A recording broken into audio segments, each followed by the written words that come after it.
자, 언어 선택과 감정의 변화. 네, 이것이 또 아주 중요한 이야기니까 잘 기억해 두시 바랍니다. 어떤 언어를 사용하는가에 따라서 감정이 만들어지고 그것이 행동에 영향을 미치게 된다. 이제 본장에서는 부정적인 단어와 긍정적인 단어를 각각 사용해보고 그것이 어떤 감정을 만들어내는가를 살펴보자. 부정적인 언어와 긍정적인 언어가 감정에 미치는 영향력 검사. 부정적인 언어가 단어가 주는 느낌은 파괴하다, 죽이다, 상처를 주다, 유치장, 폭발하다, 금지하다, 고통을 받다, 파멸, 강간하다, 미워하다, 불지르다, 테러, 손해를 입히다, 실직하다, 어리석다, 때리다, 바보, 총을 쏘다, 폭동, 비판, 고뇌, 죽음, 고소하다, 복수하다, 질병, 독약, 살인하다, 당황하다, 전쟁, 감옥, 찌르다, 우울하다, 훔치다, 치다, 체포하다, 경련, 속이다, 고통스럽다, 불황자, 거짓말, 위협, 비열하다, 비극, 불타다, 일타, 실패하다, 사기, 질투하다, 하는, 축출하다, 피하다, 전투, 슬프다, 마약, 경멸하다, 경고, 비난하다, 깨트리다, 긴장, 침을 뱉다, 질식시키다, 강압, 뚱뚱하다, 벙어리 같다, 타락하다, 취소하다, 습격, 자랑, 욕, 험담, 화내는 말, 거짓말, 잔인하고 고통을 주는 말, 다른 이에 대한 비판, 자기 연민, 낙담하게 만드는 말, 난처하고 굴욕적인 말, 과도한 단점을 들먹이는 말, 불평, 무례하고 남을 배려하지 않는 말, 귀찮게 들볶는 말, 교묘한 속임,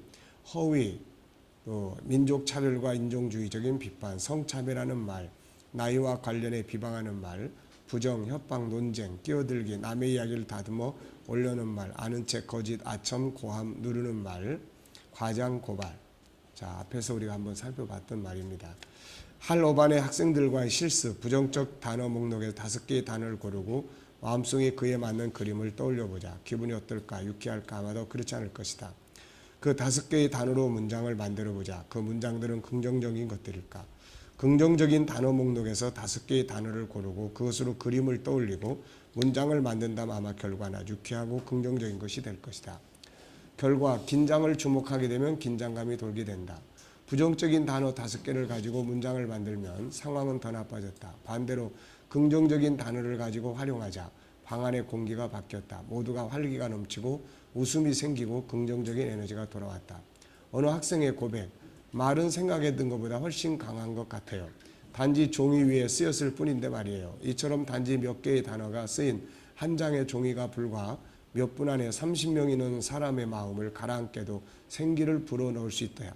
그렇다면 그 몇 마디의 말이 타인과 자기 자신에게는 얼마나 큰 영향을 미칠 수 있을까? 단어 선택의 중요성과 훈련. 긍정적인 단어는 듣기만 해도 사람들에게 희망과 웃음을 주고 넘치는 에너지를 준다. 반면 부정적인 단어는 떠올리기만 해도 사람들을 화나게 하고 불안해하게 하고 분위기를 어둡게 만든다. 어떤 말을 듣고 있는가도 중요하다. 이세벨의 말을 들은 엘리야.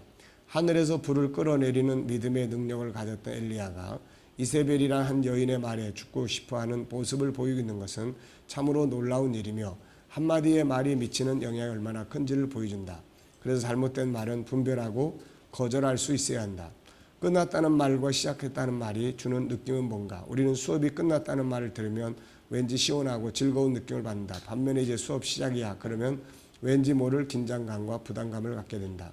시작과 끝의 내용이 중요도를 띌수록 무게감은 더할 것이다. 말은 이렇게 우리 영혼 속에 파고 들어와서 기쁨을 주고 슬픔과 분노를 준다. 자, 우리가 앞에서 해봤던 것들이죠. 자, 두 번째, 긍정적인 단어가 주는 느낌. 사랑, 따뜻함, 파티, 친구, 휴가, 강아지, 친절, 주말, 좋다, 평화, 놀다, 성공, 용서하다, 희망, 공평, 즐거움, 가정, 아름다움, 재밌다, 용기, 동의, 행복함, 믿음, 신뢰, 승리, 고요, 키스, 보상, 훌륭하다, 포옹, 개선하다, 아이, 잘하다, 미소, 이익, 칭찬, 웃다, 축하하다, 멋지다, 살아있다, 우습다, 값어치가 있다, 열광, 안전하다, 초대하다, 존경하다, 긍정, 치유하다, 애정, 치료하다, 편안함, 감사하다, 우아함, 신임, 챔피언, 리더, 즐겁게 하다, 성취하다, 찬사, 명예, 희극, 축복받다, 악이, 지지하다, 똘똘하다, 신성함, 돕다, 천국, 진실, 튼튼히 하다, 특별하다.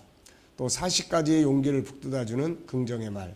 용기를 북돋아 주는 말, 고마움을 표현하는 말, 인정해 주는 말, 반가운 인사, 칭찬, 축하, 가르치고 교훈을 주는 말, 자신감을 심어주는 말, 재능을 인정해 주고 찾아주는 말, 편안하게 해주는 말, 격려, 응원하는 말, 묻고 관심을 보여주는 말, 관계를 개선하는 말, 웃게 만드는 말, 믿음과 확신에 찬 말, 좋은 소식, 존중, 상냥한 말, 이해와 공감을 보여주는 말, 찬성하는 말, 초대하는 말, 예의 바른 말, 충고와 상담하는 말, 사과, 용서, 도움을 주는 말, 진실된 말, 좋은 점을 지적해 주는 말, 애정이 담긴 말, 가치 있는 말, 사랑을 전하는 말, 수고한 것들을 찾아 감사하는 말, 미래에 대해 희망을 말해주는 말, 그가 하는 일들에 대한 의미를 찾아주는 말, 장점을 찾아주는 말, 존귀한 가치를 찾아주는 말, 그의 능력을 인정해주는 말, 발전시켜주는 말, 편히 쉬게 해주는 말.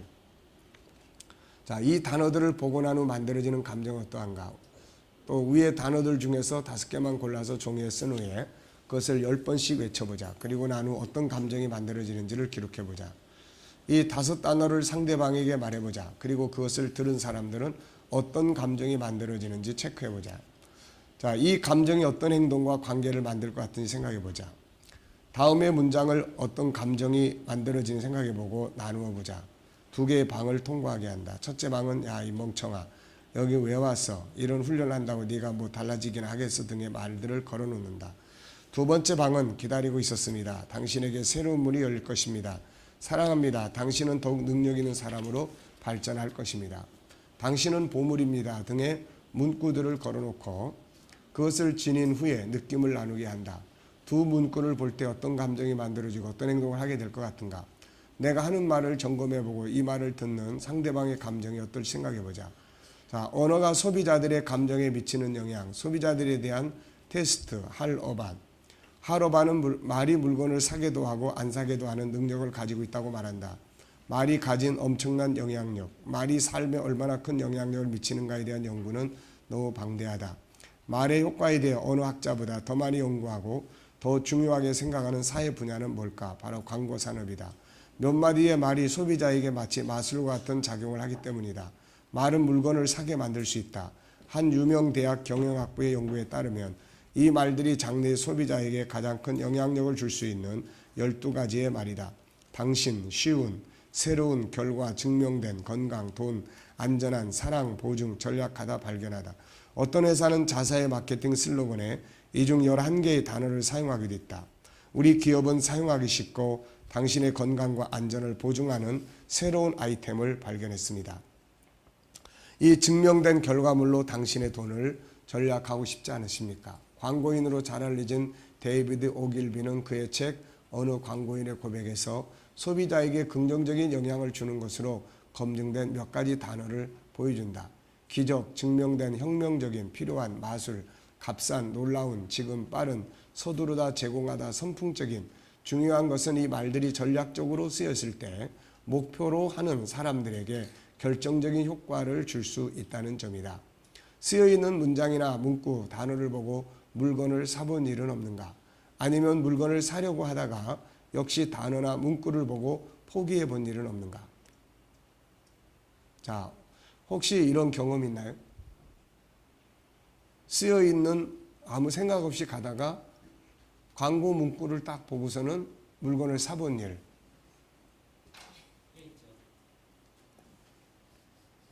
어떤 경우죠?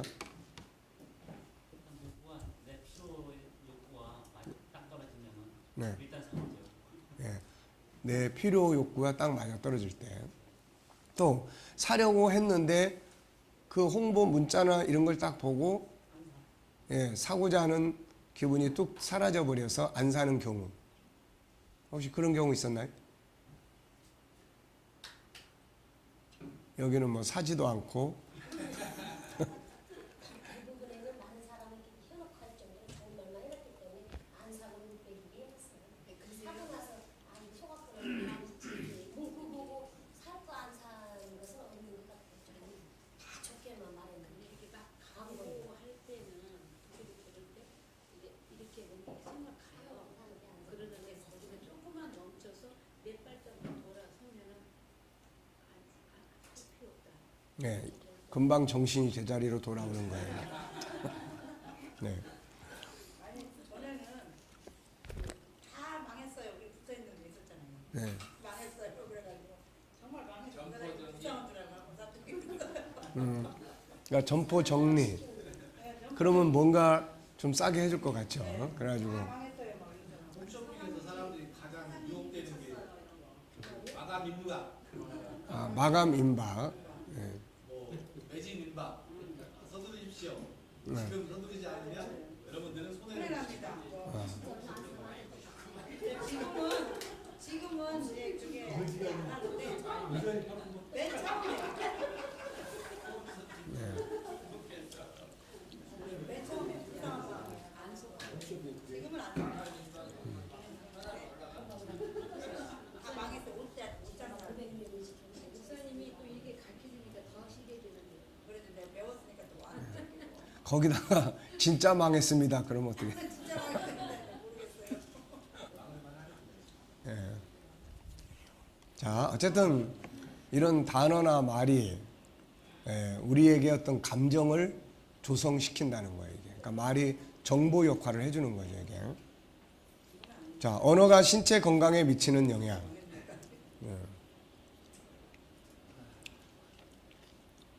말이 신체 건강에도 영향을 미친다는 사실이다. 이 연구는 국립노화연구소에서 이루어졌는데 60세가 넘는 노인들에게 각각 상반되는 말을 건넸을 때 나타나는 반응에 대해 살펴봤다. 먼저 할아버지 노막 났어 혹은 에구 이제 다 늙어 빠졌네 등의 단어를 사용해 기억력이 떨어지고 늙은 것에 대해 농담으로 하고 통증이나 고통에 대해 규칙적으로 말해주자 신체적으로나 심리적으로 매우 불쾌한 반응을 보였다. 혈압이 오르고 피부가 불그락 푸르락하며 신경질적인 반응이 자주 나타났다. 반면 당신은 정말 사려가 깊군요. 혹은 정말 현멍하세요 등의 단어를 사용하자 결과는 사뭇 다르게 나타났다. 또 놀리는 말을 할 때도 느린, 늙은, 상실한, 시든, 구닥다리 등의 부정적인 단어를 사용하지 않도록 했다.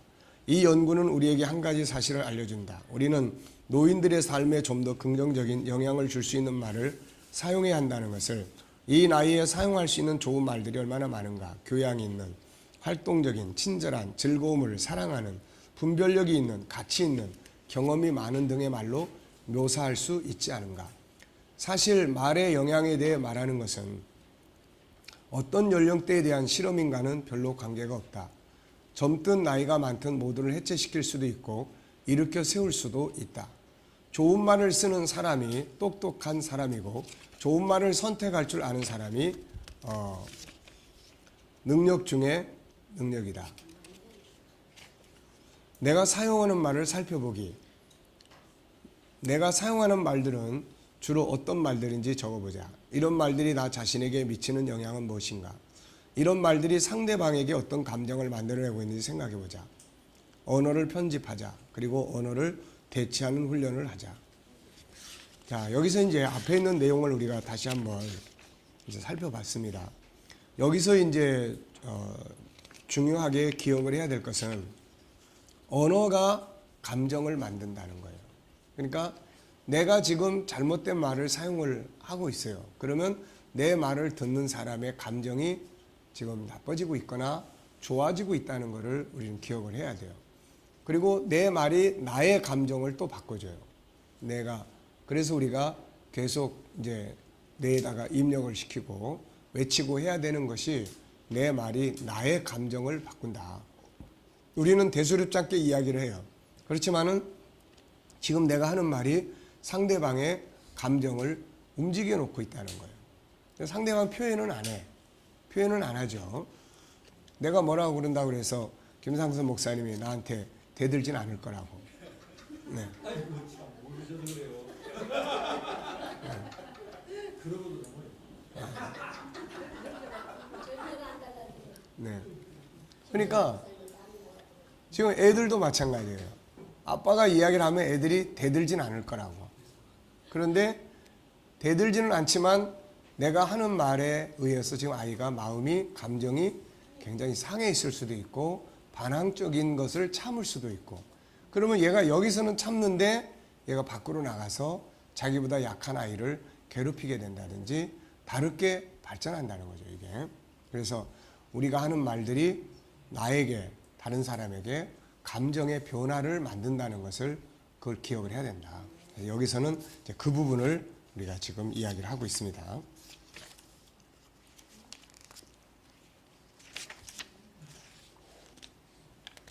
자, 193페이지 보겠습니다. 193페이지. 팁. 자, 한번 보겠습니다. 언어 사용을 위해서 우리가 기억해야 될 거. 첫째는 말의 중요성. 둘째, 감정 조절하기. 셋째, 네 번째, 다섯 번째, 여섯 번째, 일곱 번째, 여덟 번째,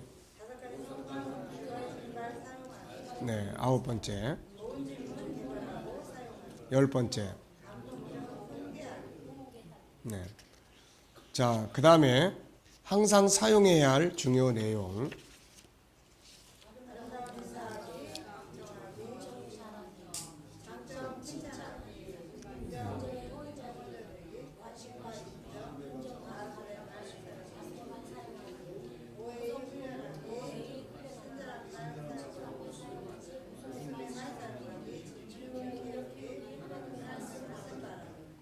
자, 오해는 첫째 뭐죠?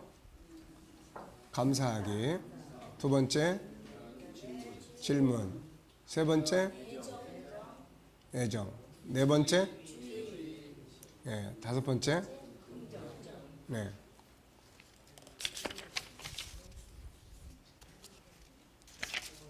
자, 12장으로 넘어가 보겠습니다. 12장.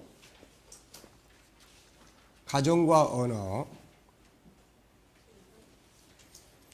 네, 가정에서의 어떤 그 언어의 생활, 특히 그 자녀들과 이제 공동체를 이루어 나가는 가정에서의 그런 언어 생활을 여기서 좀 정리를 했어요. 자, 아름다운 말, 긍정적인 말, 치유의 말, 좋은 말을 사용해야 할 중요한 현장 중에 하나는 가정이다. 본장에서는 가정에서 가족들이 함께 사용해야 할 행복한 말에 대해 살펴보자. 특히 올바른 아이를 키우는 부모를 위한 10가지 제안. 말로 가족의 삶을 풍성해주는 10가지 방법을 살펴보자. 첫째, 당신의 아이들이 사용하길 바라는 말의 모범을 만든다. 이 부분은 특히 아름다운 말을 사용해야 할 것이 가정이라는 사실을 강조한다. 그럼에도 불구하고 오히려 가장 잘못된 말을 많이 사용하는 곳이 가정이라는 것은 어떻게 생각해야 할까? 밖에서 상처받은 가족들이 치료받아야 할 곳이 가정인데 오히려 가정에서 겪은 상처를 받는다는 것은 크게 잘못된 일이다. 가화만사성이라는 말이 있다. 이는 가정이 화목하면 만사가 형통한다는 말이다. 가정은 상처받은 아내가, 남편이, 자녀가, 부모가 아름다운 사랑의 말들, 위로의 말들을 통해서 치료받아야 하는 곳이라는 것을 기억하자. 근데 보통 이제 가정은 어떻게 보면은 결산하는 동네 같아요. 가정은 학교에 열심히 가서 이제 전투하고 아이들이 왔는데 그걸 이제 전투하면서 얻어맞고 힘들고 지치고 한 거를 위로받고 쌈의 힘을 받고 해야 될 곳이 가정인데 몇 점 맞았어? 너 점수가 왜 그 모양이야? 그러니까 어떻게 보면은 결과물에 대한 감독 장소 같은, 그러니까 나중에 이제 집에 오기가 싫은 이제 이런 상황들이 만들 수 있는 거죠, 이게. 그래서 가정은 감독하고 검사하는 판결의 장소가 아니다. 예, 가정은 뭐예요? 지치고 힘든 그러한 상태를 치유하고 위로받고 그래야 나가서 또 이제 전투를 한단 말이에요, 이게. 그래서 그런 현장이 가정이다라는 것을 우리가 잘 인식을 해야 됩니다. 그래서 여기는 당연히 우리 목회자들의 가정이니까 가정이 치유하고 또 그렇게 이제 격려하고 하는 곳이죠. 네. 네. 감독관들이 있는 곳은 아니죠. 그래서 사람들이 힘들어하는 거예요, 이게. 자, 하나님의 말씀인 성경은 부부의 사랑과 부모 자녀 간의 존경과 사랑이 가정에서 이루어질 것을 강조한다. 사랑해, 고마워, 미안해, 괜찮아. 그래도 난 널 지지해, 좀 쉬렴. 뭘 도와주면 좋겠니? 난 널 믿어. 너는 잘할 수 있어. 네 안에는 천재가 있어. 열심히 해줘서 고마워. 자기답게 사는 것이 중요해. 등 서로를 치료하는 말은 많다. 가정은 상처를 주는 것이 아니라 치료하는 곳이라는 것을 잊지 말자. 네. 가정이 군기 잡는 곳이 되면 안 되죠. 자, 자녀들은 부모의 말을 배운다. 이 세상에서 가장 많이 말이 중요하게 사용되어야 할 건 어디일까? 바로 가정이다. 전화 통화를 할 때, 그리고 부부 사이에서 대화를 할 때 우리는 어떤 말을 사용하는가? 아이들은 대단한 흉내쟁이다. 우리가 하는 모든 것들을 보고 앵무새처럼 그대로 따라한다. 좋은 부모는 서로에게뿐만 아니라 아이들 앞에서 말을 할 때도 말투와 톤을 조심한다. 그런 부모는 그 누구보다도 좋은 선생입니다. 당신이 부모라면 항상 인식하라. 당신이 입을 열 때마다 아이들은 당신에게 뭔가를 배우고 있다는 사실을. 그래서 아이들의 인격 형성이 80%가 가정에서 이루어진다. 아이들은 훌륭한 흉내쟁이다. 그들이 한 것을 그대로 따라한다. 어른들이 전화를 하면서 세상을 비판하는 소리를 해댄다면 아이들은 그대로 배운다. 어른들이 서로 욕하고 깎아내리고 불평하고 험담하고 비판하고 고함을 지른다면 물론 아이들도 똑같이 할 것이다. 할 어반, 아주 오래전 내가 겨우 초등학교 1학년일 때 일어난 일이다. 성미가 급하고 유난히 목소리가 큰 아버지는 가게에서 손님에게 화를 내고 있었다. 너무 화가 난 아버지는 그 남자를 건물 밖으로 쫓아내면서 다시는 여기 오지 마시오라고 말할 뿐 아니라 덧붙여서 지옥에나 가버려라고까지 했다. 웃을지도 모르지만 난 그 말이 내가 들어본 말 중 가장 근사한 말이라고 생각했고 친한 친구에게 그 말을 하고 싶어서 견딜 수 없었다. 다음날 학교 운동장에서 나의 가장 친한 친구 잭이 내게 물었다. 우리 킥볼이나 해볼까? 나는 이때다 싶어 말했다. 지옥에나 가버려. 그는 꽤나 놀라운 눈치였다. 그러나 그 순간 나는 아주 자랑스럽다고 느꼈고 마치 어른이 된 것만 같았다. 그리고 난 내 말을 들은 주위 애들이 모두 나를 아주 대단하다고 생각할 거라고 확신했다. 그러나 수년이면 우리 선생님은 충격을 받았고 나는 기합을 받았다. 그때 난 6살이었지만 난 알게 되었다. 지옥에나 가버려 하고 말하는 것이 근사한 것이 아닐 수도 있다는 것을. 나는 종종 공공장소에서 부모가 그들의 아이에게 하는 어떤 말을 들을 때면 몸소리를 치게 된다. 좋은 부모는 부부 서로뿐 아니라 아이들에게 말을 할 때도 자신들의 말투와 톤을 조심한다. 그들은 깨끗하고 점잖은 말을 사용하고 대부분의 대화는 세상에서 일어나는 좋은 일들에 초점이 맞춰져 있다.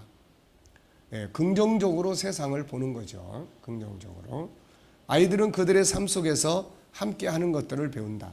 아이들이 비난과 함께 자란다면 그들은 비난하는 것을 보고 수치심과 함께 자란다면 그들은 가책을 느끼도록 배울 것이다. 아이들이 격려를 받으며 자란다면 그들은 신뢰를 배우고 칭찬을 받으며 자란다면 그들은 존중을 배울 것이다. 우리가 민수기 14장에서 그 광야에서 이제 가나안 땅에 갔다 왔던 사람들의 원망, 이것을 우리가 보게 되죠. 그것 때문에 다시 광야로 들어가게 했는데 나중에 그 38년 뒤에 그 사람들이 다시 그 자리로 와요. 그게 이제 민수기 20장이 그 내용을 기록하고 있는데, 근데 그 부모가 원망하다가 벌받은 곳에 와가지고 그들은 또 다시 원망을 합니다. 예, 그러니까 뭘 보여주냐면은 38년 동안 이 아이들이 자녀들의 세대가 부모 세대로부터 배운 것은 하나님에 대한 원망을 배운 거예요. 원망.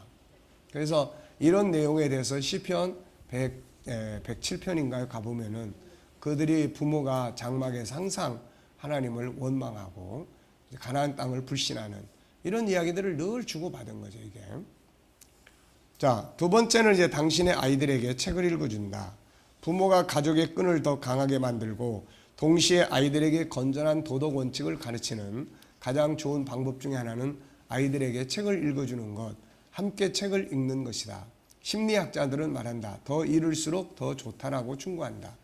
몇 년 전 탁월한 공동체 의식을 바탕으로 위대한 업적을 이룬 몇몇 유명한 사람들을 대상으로 한 가지 조사를 벌였다. 질문 중 하나는 어린 시절의 경험에서 어떤 것이 당신의 삶에 가장 큰 영향을 주었나요? 였다. 육아 교육에 도움이 되는 풍부한 대답들이 많이 있었지만 그 중에서도 가장 공통적인 대답은 부모님이 잠들기 전 내게 책을 읽어주신 거예요. 였다. 아이와 함께 책 읽기는 아이와 부모를 신체적 감성적으로 결속시킨다. 아이에게 위대한 문학과 교훈적인 메시지가 강력한 힘을 가진 이야기를 접하게 해준다. 아이들에게 독서를 좋아하는 마음을 길러준다. 학교 생활을 성공적으로 이끌어준다. 아이들에게 책을 읽어주는 이점은 너무나 많다. 수많은 지식을 얻게 하고 돈이 적게 드는 오락이며 의미 있는 대화를 만들어주고 도덕적인 교훈을 주고 작문 능력을 향상시키고 우리가 그것을 어떻게 바라보든 결과는 항상 윈윈이다. 당신은 보석상자와 금괴처럼 헤아릴 수 없이 많은 재산을 가졌을 수도 있습니다. 하지만 당신은 절대 저보다 부자일 수 없죠. 저에게는 책을 읽어주시는 어머니가 계시니까요. 유대인의 어머니로서 보람을 느끼는 시간은 어린이들을 침대에 누이고 그 곁에서 어린이가 잠들 때까지 함께 읽어주는 짧은 동안이다. 이 시간 동안에 어머니들은 어린이에게 책을 읽어준다.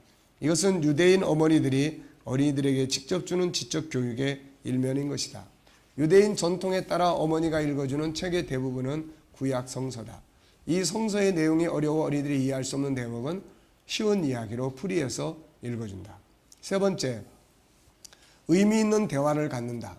몇 년 전 텔레비전 없는 미국이라 불리는 한 단체에서 미국 가정을 대상으로 광범위한 조사를 했다. 조사의 주요 초점은 텔레비전을 시청하는 습관에 관련된 것이었지만 거기에는 다른 중요한 결과가 있었다. 다음 두 가지 통계를 보자.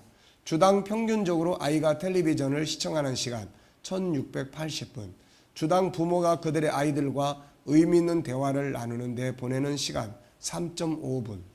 마음과 마음으로 하는 솔직한 대화보다 더 가족을 하나로 묶는 것은 없다. 내가 가장 마지막으로 가르쳤던 고등학교 학생들은 대부분의 일주일 동안 부모를 거의 보지 못한다고 말했다. 아니 왜 그런 거지라고 내가 묻자 그들은 이런 대답들을 했다. 각자 서로의 일 때문에 쉴 새 없이 활동하고 있으니까요. 혹은 우리는 모두 뿔뿔이 흩어져 있거든요. 또는 우린 너무 바빠요라고. 그래서 가족 간의 대화가 너무 끊어져 버려서 사는 거죠. 좋은 질문을 한다. 당신도 어렸을 때 부모에게서 이런 질문을 받아본 적 있지 않은가? 오늘 학교에서 뭘 배웠니? 아마도 이것은 쓰여진 그대로 매일 수백 번 묻고 있는 질문인지도 모른다. 더 놀라운 것은 무엇인 줄 아는가? 이 유명한 질문의 거의 99%가 정확히 똑같은 대답을 받게 된다는 것이다. 아무것도요. 그리고 대화는 단절된다. 좋지 않은 질문을 하면 좋지 않은 대답을 얻게 된다는 말이 딱 들어맞는다. 모든 부모들은 좀 더 의미 있는 대화를 위해서 좀 더 좋은 질문을 할 수 있도록 연구해야 한다. 유대인들의 부모는 아이가 학교 갈 때 이렇게 말한다고 한다. 오늘도 많은 질문을 해야 한다. 갔다 오면 이렇게 묻는다. 질문 많이 했니? 오늘 어떤 질문을 했지? 우리는 어떤가? 보통 이런 이야기를 할 것이다. 수업 시간에 떠들면 안 돼. 선생님 말씀 잘 들어야 해. 학교에서 돌아오면 어떤 말을 하는가? 오늘 공부 잘하고 왔니? 잘했어. 밥 먹고 숙제하고 학원 시간에 늦지 않게 가고. 어떤 질문을 하는가에 따라 거기에 맞는 답이 나온다. 재능을 개발하는 질문을 하면 재능이 개발되고 감정을 상하게 하는 질문을 하면 감정을 상한 감정이 답으로 나온다. 저녁 식탁에서 그날을 축하한다. 현대 아이들은 가능한 한 식탁에서 빨리 일어나려고 한다. 그들은 음식을 꿀꺽 삼키고 빨리 자기 방으로 들어가거나 밖으로 나가고 싶어 한다. 이런 상황에서 좋은 질문을 할 수 있어야 하는데 쉽지 않다. 그런데 함께 즐거운 식탁을 나눌 수 있는 마법의 질문이 있다. 오늘은 너희들에게 있었던 일 중 가장 재미난 일을 각자 내게 이야기해 주는 게 어때? 오늘 일어난 일 중 가장 중요한 게 뭐지? 아이들은 모두 뭔가 재미있고 가슴 따뜻하고 흥미로운 나눌거리들을 갖고 있었다. 우리는 매일 밤 저녁 식탁에서 그날을 축하했다. 아이들이 말하기 싫어하는 것을 피하고 대신 축하할 일, 칭찬할 일들을 찾아라. 여섯 번째, 아이들이 한 옳은 일을 찾아낸다. 믿거나 말거나 아이들은 잘못을 저지르기보다 옳은 일을 더 많이 한다. 그러나 그들이 자주 듣게 되는 것은 그들이 서투른 일과 실수에 대해 많은 이야기를 듣고 그들이 한 옳은 행동에 대해서는 아주 적은 이야기를 듣게 된다. 슬픈 사실은 대부분의 부모들이 아이들이 한 뭔가 옳은 행동을 찾아내는 것보다 뭔가 잘못된 행동을 찾아내는 걸 더 잘한다는 것이다. 할 어반이 자기 아들과 대화한 내용을 우리 앞에서 살펴봤죠. 여기에 이제 중요한 대목은 중간쯤 가서 보면 이런 말이 나옵니다. 내가 그들이 하는 잘못된 행동만을 찾아내는 뭐가 되어버렸어요? 전문가가 되어버렸다니. 참 우리가 새겨들어야 될 그런 대목이에요. 자, 그래서 축하할 일, 옳은 일들을 찾아내는 거죠. 옳은 일, 잘한 일을 자꾸 찾아내는 겁니다. 자, 일곱 번째, 부드럽게 바로 잡아준다. 아이들이 잘못된 행동을 할 때 그것을 잡아줘야 할 책임 또한 부모에게 있다. 다만 지혜로운 방법이 필요하다. 가족치료 전문가는 말한다. 우리가 가장 흔하게 저지르는 실수는 바로 아이들의 귀에 거슬리는 비판을 하는 것이다 라고 말한다. 아이들의 잘못을 바로 잡아줄 때 만일 거칠고 파괴적인 말을 사용한다면 아이들이 저지른 잘못보다 더 큰 해를 가져올 수 있다. 가족치료 전문가는 말한다. 건설적이고 부드러운 비판과 함께 아이들의 옳은 행동을 찾아내는 것이 부모가 져야 할 가장 중요한 책임 중 하나다. 자, 여기 아이들이 뭔가 잘못을 저질렀을 때 부모가 할 수 있는 가장 나쁜 행동을 보자. 아이들이 잘못을 저질렀을 때 부모가 하는 가장 나쁜 행동, 생각해보지 않고 먼저 말로 호통을 친다, 고함을 지른다, 위협을 준다, 욕을 한다. 잘못한 행위보다 사람 자체에 초점을 맞춘다. 잘못된 사건보다 사람에게 초점을 맞추는 건 안 되는 거죠. 우리도 지난날 잘못을 저지르면서 성장을 했다. 만약 부모가 위와 같은 반응을 나타낸다면 상황을 더 나쁘게 만들 것이다. 아이와 부모 모두에게 문제를 해결하도록 돕는 방법, 무슨 말을 할 것인가, 그리고 어떻게 말할 것인가에 대해 생각하기 위해 속으로 열을 세며 시간을 번다. 목소리는 평상시의 톤으로 유지한다. 아이를 안심시켜준다. 예를 들어 제니퍼, 우린 너를 매우 사랑한단다. 그렇지만 넌 잘못을 했고 우린 거기에 대해 이야기를 해야 할 것 같아. 그 일을 저지른 사람이 잘못된 행동에 초점을 맞춘다. 아이를 용서한다. 올바른 지적에 대한 예, 어느 모임에서 한 아이를 만난 적이 있다.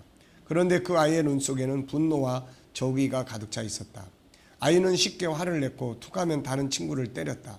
애가 왜 이런지 모르겠어요. 소리를 지르면서 아무개야 때리면 안 된다고 했지. 엄마가 날카로운 목소리 야단치자 아이는 잠시 움찔했지만 자신의 행동을 멈추지 않았다. 얼마 뒤 도를 넘은 아이의 행동에 엄마는 화가 머리끝까지 났다. 그래서 구석진 곳으로 거칠게 아이를 끌고 가더니 사정없이 등짝을 내리쳤다. 친구를 때리지 말랬지. 그런데 왜 때려? 엉엉 때리지 마. 아이의 폭력적인 행동은 결국 엄마의 행동을 따라 한 것이었다.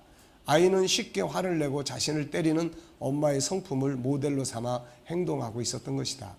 이처럼 성격이 형성되는 시기에 아이들은 역할 모델을 통해서 성품을 배운다.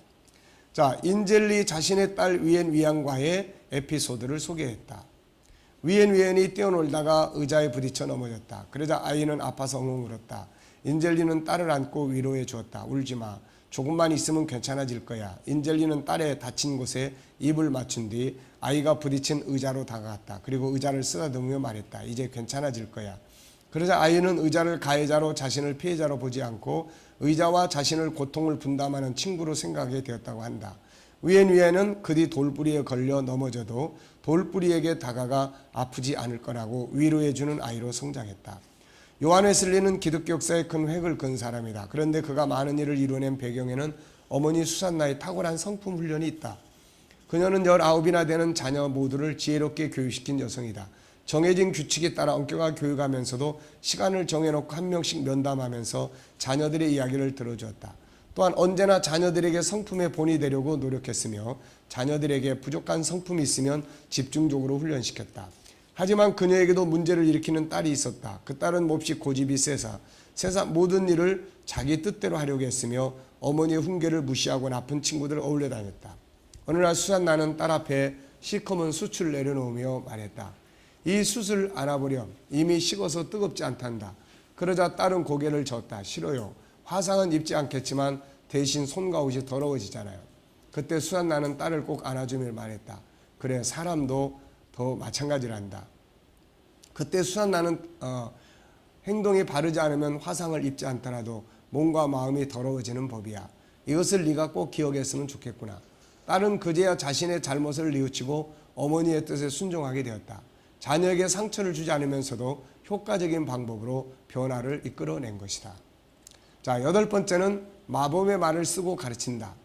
아이들이 부모에게 소중한 존재라면 그들에게 예의 범절 또한 중요한 것이다. 수백 년 동안 예절에 관한 많은 다른 말과 아울러 우리 가정에서는 마법의 말인 부탁합니다와 감사합니다를 가르쳤고 실제로 행했다. 그 결과 사회는 좀 더 공손하고 예의 바른 곳이 되었다. 그러나 지금은 그렇지 못한 경우가 많다. 이제 이 마법의 말들이 다시금 사용되도록 훈련해야 한다. 먼저 부모들이 서로 간에 예의 바른 말들을 사용하고 이 마법의 말들을 사용해야 한다. 자녀들에게 이것을 교육하고 훈련해야 한다. 예의 바른 사람들이 결국 성공하고 친구도 많다는 것을 일깨워줘야 한다. 9번째, 가정에서 말에 대한 가족 사명 선언문을 만든다. 몇 년 전 나는 어떤 사람이 큰 기사를 읽었어요. 그는 강렬한 반항기를 겪고 있는 두 아이를 가진 사람이었다. 아이들은 서로 끊임없이 싸우고 괴롭혔고 그로 인해 그 가족의 삶은 매우 불행했다. 부모는 결국 이 문제를 의논하기 위해 가족 모임을 열었다. 그리고 세상은 우리를 너무 자주 비판하거나 강하게 반박하는 거친 곳일 수 있다. 따라서 우리는 집 밖에서 그렇게 우리를 찌르는 말의 화살로부터 보호받을 수 있는 안전한 장소를 가져야 한다. 그 거룩한 장소는 바로 가정이었다는 내용을 중심으로 모임을 이끌어갔다. 그는 아이들에게 벌을 주고 위협하는 대신 해결책을 찾는 것을 도와달라고 부탁했다. 1시간 동안 생산적인 브레인스토밍을 한 후에 그들은 가족 사명 선언문이라는 것을 생각해냈다. 선언문의 내용은 가정은 우리가 서로를 가르치는 곳이다였다. 그들은 그것을 컴퓨터에서 큰 글씨로 프린트하고 액자에 넣어 주방에 걸어두었다. 그들은 또 그 선언대로 실천하기로 약속했다. 결과는 어땠을까? 물론 깜짝 놀랄 만한 것이었다.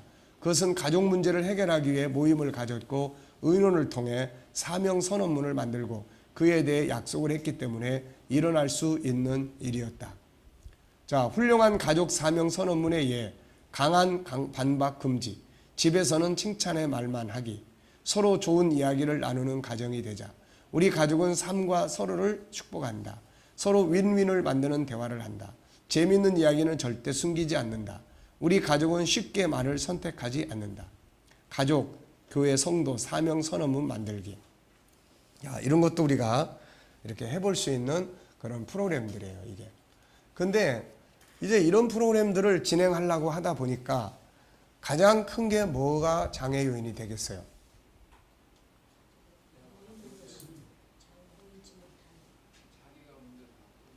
예, 가장 큰 장애 요인이 지도자예요, 리더자. 리더자가 이거를 못하는 거예요, 리더자가 이걸 못하면 이건 실패하는 거예요. 그러니까 이런 것들을 이제 교회에서 선언한다. 그러면은 교회 목사가 이걸 할 수 있어야 되고, 가정에서 한다 그러면 가정 부모가 이걸 할 수 있어야 돼요. 네. 그러니까 괜히 형식만 갖다 달아놔봐야 나중에 아무 의미도 없는 거죠. 이게 얼마나 좋은 가정을 만들 수 있습니까, 이게. 그러니까 우리나라의 가정들은 어떻게 보면 이런 개념들하고는 너무 멀어요. 항상 지시하고 윽박지르고 싸우고 분쟁하고, 그러니까 가정이 항상 전쟁터예요. 이게 뭔가 치유하고 위로하고 격려하고 편안함을 갖고 뭔가 이렇게 의욕을 갖고 세상을 갈 수 있는 희망의 터전이 아니라 그런 공동체 자체가 안 되잖아요, 이게. 그래서 이런 걸 이제 만들어가는 훈련을 우리가 자꾸 이렇게 해서 그런 가정들을 만들어 가야 돼요. 가족의 밤 시간표 짜기, 가정의 행복을 위한 가족회의 만들기. 특히 초등학생들을 이상 둔 가정은 꼭 이런 가족회의 훈련을 이거 할 수 있어야 돼요. 그렇게 되면 나중에 커서도 가족 간의 관계나 이런 게 굉장히 좋아져요. 왜냐하면 서로 소통을 하는 훈련들을 해왔기 때문에 이게. 그런데 소통을 하나도 안 하다가 어느 날 갑자기 나이 먹어가지고 이제 다 컸는데 아버지가 아들하고 대화를 갑자기 하려고 그러니까 이게 안 되는 거예요, 이게. 항상 그냥 마음속은 이게 아닌데 그냥 항상 손님이고 항상 나그네고 그냥 했니? 해라? 어떻니? 뭐 항상 요 이야기밖에 할 말이 없는 거예요, 이게. 네. 그래서 결국 나중에는 이제 나이 먹는 순서대로 외톨이가 되는 겁니다, 이게. 네.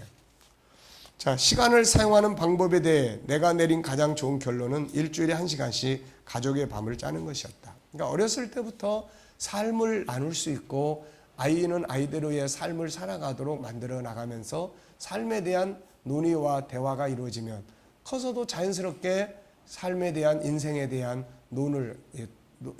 나눔을 가질 수가 이제 있게 되는 거죠, 이게. 자, 시간을 사용하는 방법에 대해 내가 내린 가장 좋은 결론은 일주일에 1시간씩 가족의 밤을 짜는 것이었다. 이것이 우리에게 준 긍정적이고 오래 지속되는 영향을 이루 헤아릴 수가 없다. 우리나라 기독교인들은 가정예배라는 걸 많이 드리죠. 가정예배. 근데 사실 아이들은 이 예배에 공감하기가 굉장히 어렵죠. 거기가 다 아버지의 설교가 중심이 되니까. 근데 이미 아버지는 아이들에게 신뢰를 잃고 있어요. 그렇다면 이 예배는 안 하면 야단 맞으니까 억지로 참여할 수밖에 없는 감옥이 되죠. 그리고 나면 지가 좀 더 커서 부모의 틀에서 벗어날 기회가 되면 이제 신앙에서 벗어나려고 하죠. 예. 그러니까 부모와 자녀 관계가 그런 억지적인 어떤 그런 틀이 돼서는 안 되고, 자녀와 부모 관계가 서로 존경하고 또 소통하고 대화가 될 수 있는 이제 이런 이제 관계가 이루어지게 돼야 되죠. 그래서 저는 가정 예배보다 가족 회의를 하라고 권장을 많이 합니다. 예. 가정 예배보다 가족 회의를 하면서 자연스럽게 돌아가면서 기도하고 뭐 이런 이제 어떤 틀. 네. 그래서 그런 걸 통해서 자기 의견을 말할 수 있고 또 그 의견을 존중히 여겨주는 그런 분위기. 그리고 서로가 자기의 역할, 가정을 위해서 각자가 가정의 행복을 위해서 할 수 있는 역할이 뭔지 토론할 수 있는. 그게 이제 부모가 주도하면은 안 되고 돌아가면서 이제 그런 부분들이 이루어질 수 있으면 돼요. 앞으로 이제 여러분들이 이제 예를 들어서 이제 젊은 엄마들을 교육을 하거나 또 이제 이런 언어 교실을 하거나 또 아니면은 이제 아이들에 대한 멘토링 교육을 하거나 이제 이런 것들이 되면 이제 그런 가족 회의에 대한 것을, 그래서 아이들이 한 7살 정도부터 시작을 하면은 이게 괜찮아져요. 그러면 충분히 할 수가 있습니다. 그리고 초등학교 1학년, 2학년, 3학년. 벌써 초등학교 1, 2, 3, 4학년이 넘은 다음에 안 하다가 5학년, 6학년 됐는데 가족 회의 하자 그러면은 이제는 벌써 커버려 가지고 안 하죠, 이제. 네. 그러니까 언제부터 어떻게 습관을 만들어 갈 것인가는 굉장히 중요합니다. 우리가 창세기 3장이 많이 습관이 되면 항상 그 습관에 따라 행동을 하는 거예요. 근데 창세기 1장 27절에 대한 그런 습관을 이렇게 만드는 어떤 것들을 하면 그게 아주 좋은 그런 이제 습관을 만들어 나가는 거죠. 네. 그래서 항상 우리는 기존에 살아왔던 그 틀, 그 전통을 지켜야 될 보수적 개념으로 생각하면 안 됩니다. 항상 이거는 바꿔야 될 틀로 생각을 해야 돼요. 변화를 줘야 되고 항상 바꿔야 될 틀로 생각을 해야만 새로운 변화, 더 좋은 변화를 만들어 갈 수가 있어요. 자, 가족의 밤에 대한 4가지 규칙. 매주 같은 날 같은 시간이어야 한다. 가족 구성원 중 일부가 빠졌더라도 열어야 한다. 적어도 1시간 이상은 해야 한다. 활동에는 대화가 포함돼야 한다. 유대인들은 매주 금요일 저녁이면 전국에 흩어져 있던 가족들이 함께 모인다. 안식일을 지키기 위해서다. 이들은 자연스럽게 가족의 밤을 가진다. 가족 간의 연합과 신앙의 전통을 이어가는데 이것이 그들의 힘이다.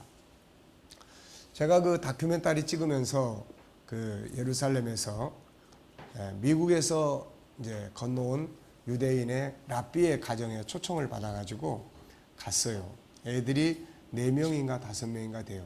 그런데 이제 거기 금요일 날 저녁에는 이렇게 모여서 전통적인 머리에 이거 얹어놓고 그리고 이제 성경 이제 토라를 이제 암송 낭송하고 그 다음에 이제 아버지는 또 축복을 해주고 그런 걸 이제 배워요. 음식을 나누면서 그 동안에 있었던 이야기들을 다 이렇게 이야기를 하고. 그러니까 예루살렘은 그러니까 유대인들은 우선 땅이 넓지 않잖아요.